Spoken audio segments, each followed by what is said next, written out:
chapter and verse 18 is where we are going to speak briefly this afternoon. Matthew, the 16th chapter and verse 18. And I say also unto thee, that thou art Peter, and upon this rock I will build my church, and the gates of hell shall not prevail against it. I would like to ask you a question this afternoon. Why did you join the church? Why did you join the church? When I say church, I'm not talking about Antioch, this building. This is not a church. This is a place, a house of worship. The church is a band of baptized believers in Christ. Christ built his church. So when I say, why did you join the church? I'm talking about uniting with believers here in this place of worship, because we are told not to forsake the assembling of ourselves together. We come together in this house to worship. We come to pray. We come to be instructed in righteousness. We come to fellowship and to give God praise for all of his benefits to us. So that's the reason why we come. Now, don't you agree that we have some bad situations that are taking place in our world today? High unemployment, increase in violent crime, unrest among nations, racial tension, severe weather problems, people turning away from religious principles and giving heed to seducing spirits, an effective prayer, praise, and worship, and many people today are preferring gospel entertainment. People who appear in sheep clothing, but in their hearts they are dangerous. Things are looking bad, and seemingly they are getting worse, and there is nothing that we can do about it but stay saved. According to the Holy Bible, it tells us that we should prepare for these times by putting on the whole armor of God, that we might be able to stand against the wiles of the devil. Nothing else will do. The testing time is on. The proving time is here. I remember the time when a person, if they said they were saved, you saw a changed individual. Amen. They were kind. They were lovable. They were gentle. They were beautiful. They forsook the pleasures of the world and denied themselves of much social entertainment in order that they may grow spiritually in God's grace. Amen. They prayed, they fasted, and they consecrated before the Lord until the evidence of Christianity was shown in their lifestyle. Amen. False impressions and make believe in this ungodly assembly won't do. Amen. You can put on for a while, but it's going to tell on you after a while. Many people have based their conversion on compliments. Amen. What others say and how others see them. Compliments are rare and they're nice to have, but is our spirituality measuring up to the requirements of God, who has the final say and who has to say where we will spend eternity? Amen. Many people, and I'm just about through, many people today is in what their faith is in what they can see. Amen. What they can see, what they can feel, and the compliments that they receive from men. This is not in keeping with the kind of faith that Jesus wants us to have. In talking to his disciples, Jesus questioned them about public opinion. He said unto them, whom do men say that I, the Son of Man, am? And they said, some say you Elijah, some say that you're Jeremiah, and somebody said you're one of the prophets. He said, after listening to public opinion and knowing that that won't do, it is now time to turn to the truth. So he looked at them and said, you told me what they said, but now I want to know what have you done. And Peter stood up and said, thou art the Christ. Amen, the Son of the living God.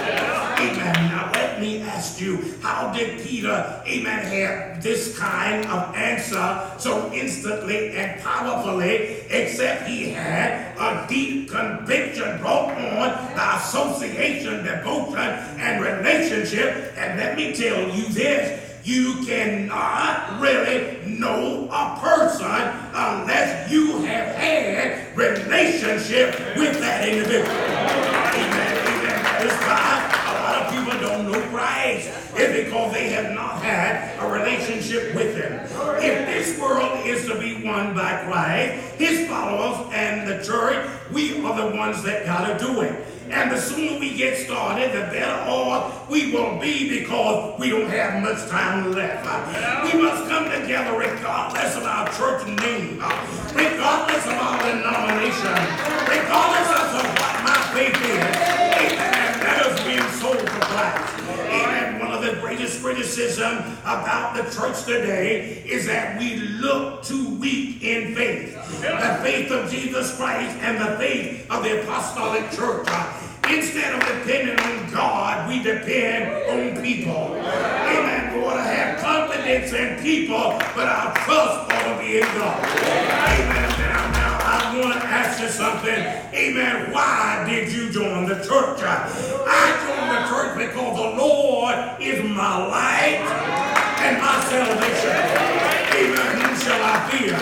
I joined the church because when the wicked, even my enemies and my foes, come upon me, eat up my flesh, they stumble and they fall. I joined the church because the Lord is my shepherd. I shall not want.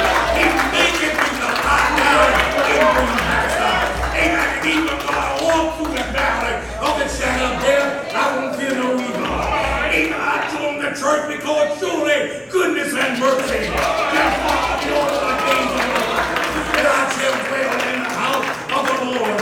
In closing, the Lord is my light and my salvation. The Lord is the strength of my life. Amen. When the wicked and the enemy come up to eat my flesh, they fail. I waited patiently on the Lord, and he inclined his ear unto my cry.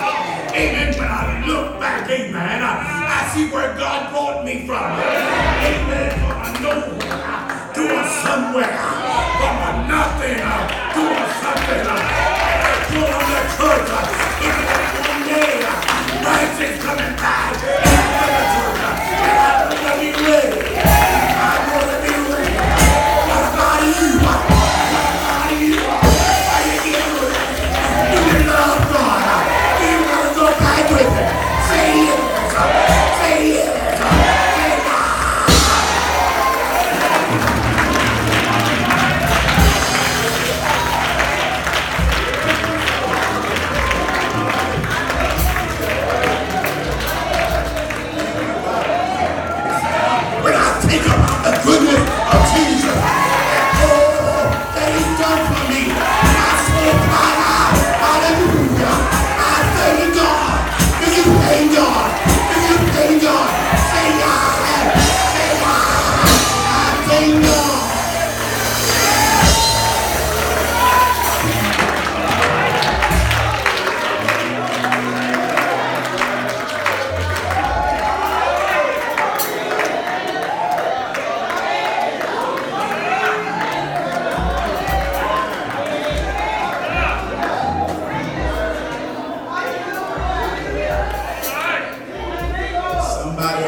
join the church. All right. As Bishop said, that he was not talking about the building, but he was talking about fellowship of believers. Today, I would like to ask you another question. If that did not apply to you, if you are not a part of the church, how do you know if you are saved? If you have to wonder if you are, then you aren't. So today, are you saved? Do you have a relationship with Jesus Christ? Once again, if you didn't answer that question immediately with a yes, then I came to tell you the answer is no. Today, if you are under the sound of my voice and you do not have a personal relationship with a personal God, we extend this invitation to you.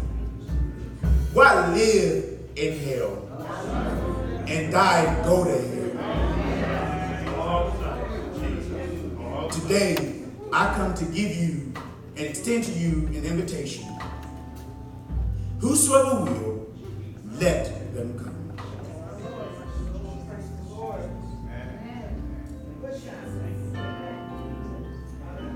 Bring it.